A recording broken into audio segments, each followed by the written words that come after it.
예, 안녕하십니까. 오늘은 지난주에 공인중개사 2019년도 대상으로 시험 치렀던 거 이제 합격자를 발표한 것 같고요. 이때쯤 되면은 이제 신규 공인중개사 분들이 이제 배출이 되죠. 근데 배출이 되게 되면 이분들 중에 큰 기로에 쓰게 되죠. 하나의 선택을 하셔야 되는데, 하나는 일단 본인이 개설을 할 것인지, 아니면 다른 사무실에서 일을 하시게 되는지 선택을 하셔야 되거든요.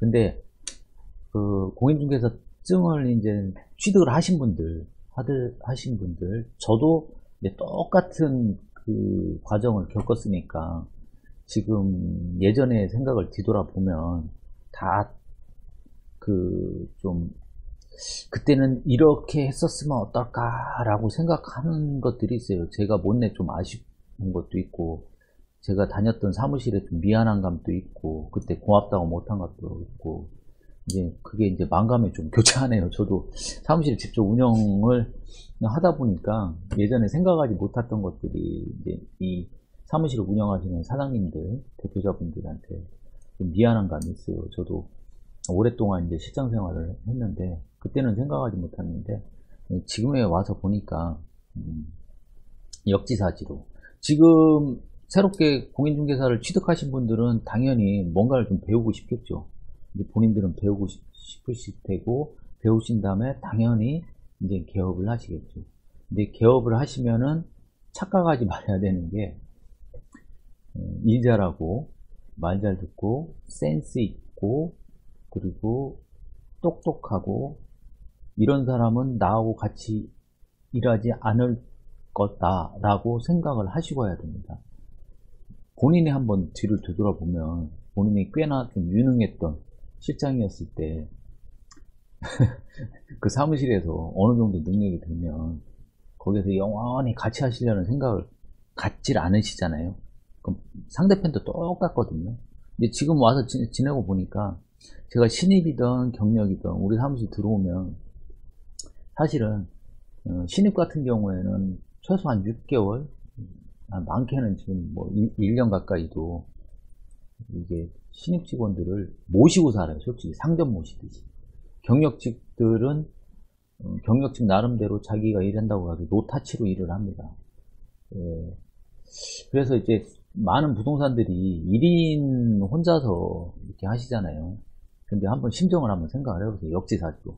본인이 다른 사무실을 개설하기 전에 다른 사무실 다녔을 때 무슨 생각을 갖고 있는지. 그러니까 직원들한테 정주라는 얘기는 아니고요. 정주지 말라는 얘기는 아니고, 반대편으로 생각해보면은 이 부동산이라는 업종 자체의 특성상, 업종 자체의 특성상 이게 직원들 채용해가지고서 오래 같이 간다는 직원을 이게 같이 일하는 게 보통 힘든 게 아니에요. 일단은 처음에 신입 직원들 같은 경우에는 원룸 하나 쓰는데 많게는 3개월 동안 원룸이나 이제 투룸 쓰는데 이게 3개월 동안 안심을 못해요. 본인이 밖에 나가가지고 어떤 일이 어떻게 브리핑을 했는지 어떻게 했는지 아니다 보면은 이제 오너들이 이제 대표들이 신경을 써야 될 게 굉장히 많거든요.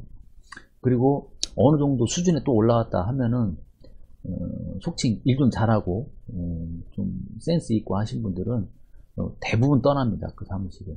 왜냐면은 그건 또 당연한 거예요. 자기의 보다 높은 목표를 위해서, 자아 발전을 위해서 떠나시는 게 당연한 거죠. 그러니까 사실 직원들 가리켜서 한 1년 동안 해봐요. 사무실에 남는 게 없어요.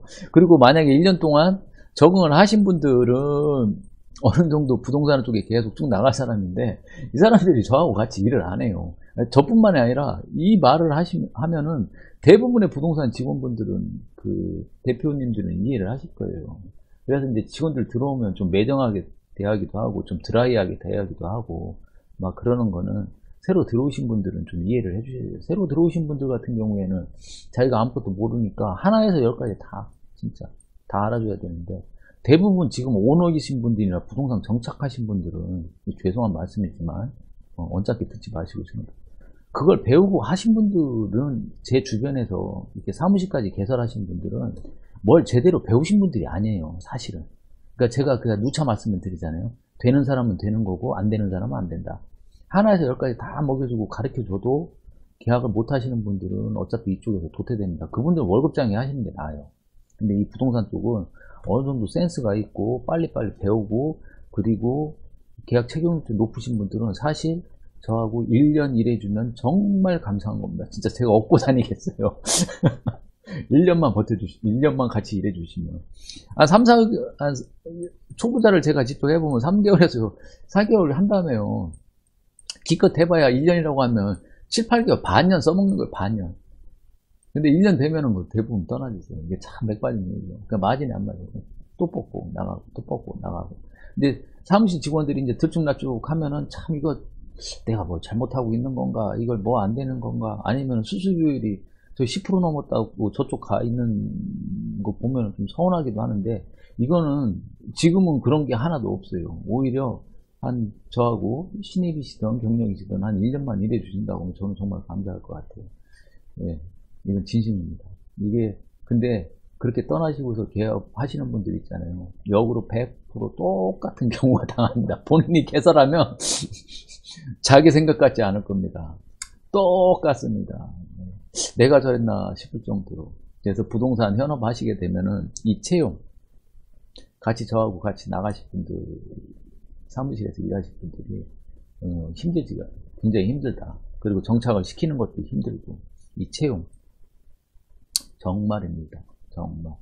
근데 이게 월급을 줄 수도 없잖아요. 저희들은 다 자영업자니까. 부동산 자체가 그 근로소득자들이 아니잖아요. 다 자영업자이기 때문에 가장 어려운 것들은 이 채용 문제다. 그리고 자기가 설사 저같이 좀 오래된 베테랑들 한 7, 8년 이상 경험자들도 사무실을 차려서 운영은 분명히 합니다. 그분들 같은 경우 운영은 하는데 아무것도 모르고 무턱대고 사무실 차리시는 분들이 있어요. 그거는 좀 제가 볼 때는 아닌 것 같아요.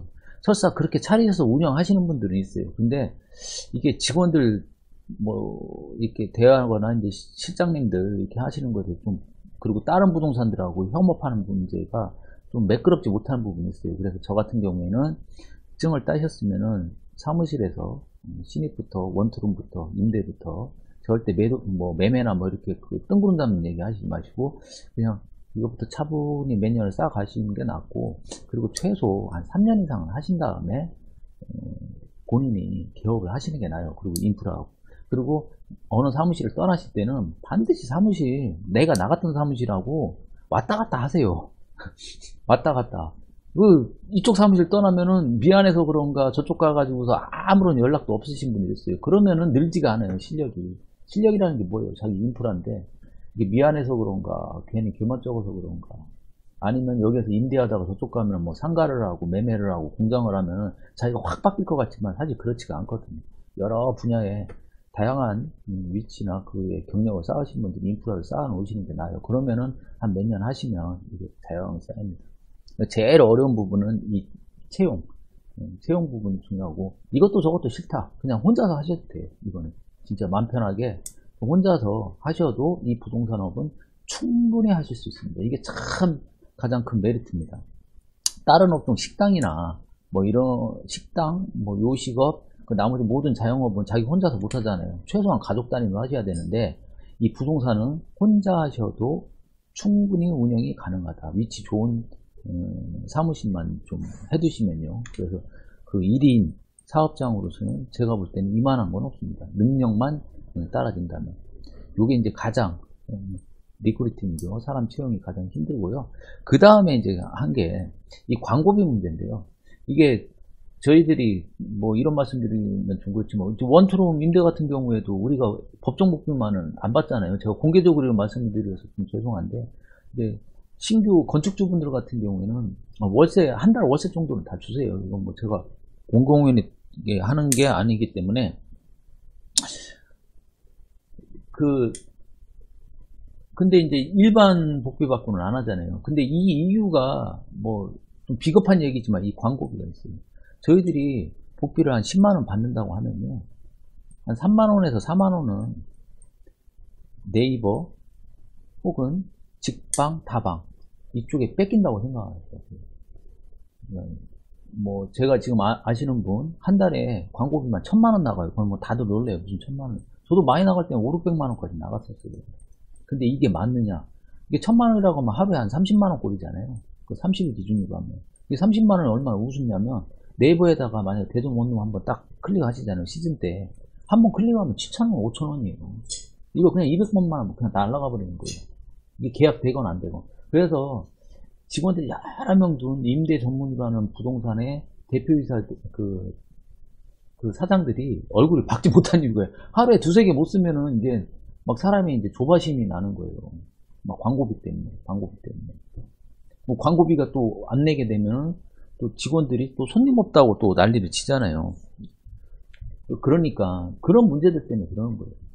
그래서 이게 부동산 채용할 때 가장 힘든 게 첫 번째가 사람 어디 가나 다 똑같죠. 채용 문제. 그리고 이제 광고비, 이게 현실적으로 찾아오는 거죠. 그래서 이게 개업을 하실 때는 상당히 좀 이게 부동산 현업에 가장 어려운 부분이죠. 그래서 이게 뭐 특히 이제 광고비 같은 경우에는 뭐 그 오래된 그 경력직 같은 경우는 수수료율이 좀 다르잖아요. 뭐 저도 좀 우대를 해줍니다. 오래 하신 분이고 자기가 물건도 짜다가 자기가 광고하시는 분들.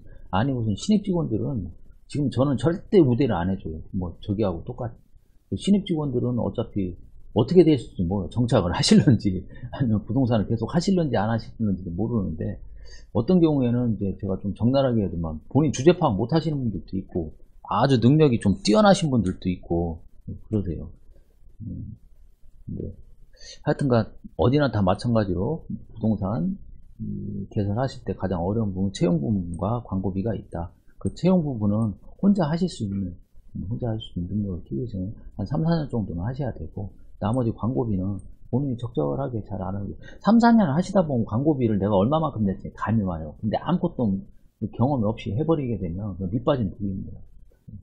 부동산이 절대 망할 리는 없지만 그래도 하셨으면 어느 정도 정착을 하셔야 되잖아요. 얼마 전에 이제 공인중개사 자격증 발표가 돼가지고 혹시 개업을 하시는 분들한테 가장 현실적인 지금 개업할 때 부담으로 다룰 수 있는 거에 대해서 오늘 잠깐 말씀드렸습니다. 오늘 여기까지입니다.